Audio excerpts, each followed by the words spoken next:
कि तुमको छियतरा में लिखा के फर्जी हमको बोल रहे हैं। हमारे मोबाइल पे फोन आ रहा है, धमकी आ रहा है कि तुमको छियतरा में फंसा देंगे, जब तक जांच होगा तब तक तुम 4 महीने जेल काटे। हाथ पकड़ा हो, बाह पकड़ा हो, चाहे कुछ भी, ये घर में गया होगा पैसा लेन देन के लिए, कुछ भी करना हो उसने कर दिया। एक महिला नो चाहे तो एक मर्द का काम नहीं है कि उसका शरीर टच कर दे। दोस्तों, ये फौजी भाई साहब बॉर्डर पे कर रहे होते हैं ड्यूटी और इन्हीं की पत्नी किसी गैर मर्द के साथ मना रही होती है रंगलीलिया।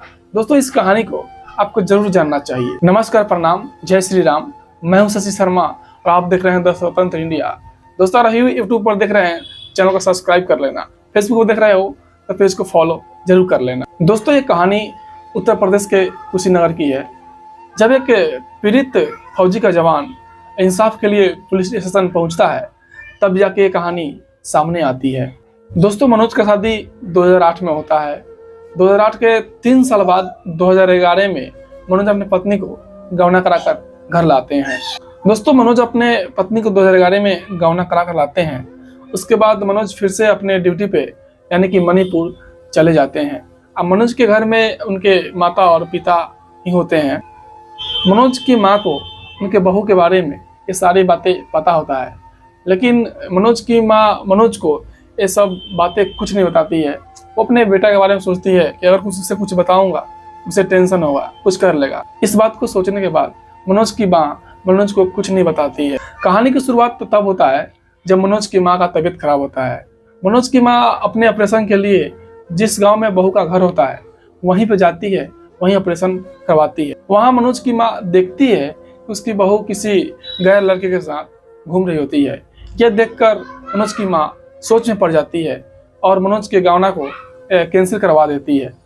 लेकिन मनोज की माँ फिर सोचती है कि बेटे का शादी तो हो गया है, इससे हमारा ही इज्जत खराब होगा।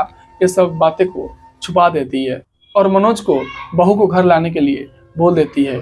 बहू घर में आती है और कुछ दिनों तक बिल्कुल अच्छे से रहती है, मनोज से भी अच्छे से बातचीत करती है।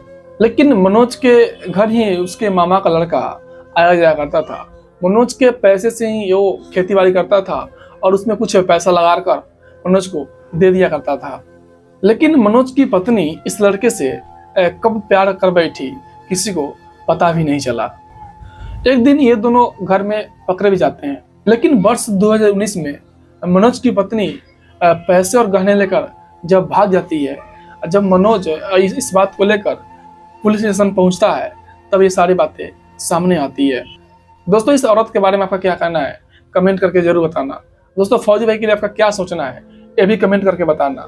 दोस्तों, इस वीडियो को बनाने का मतलब किसी के भावनाओं को ठेस पहुंचाना नहीं, बल्कि आपको जागरूक करना है। जय हिंद, जय भारत।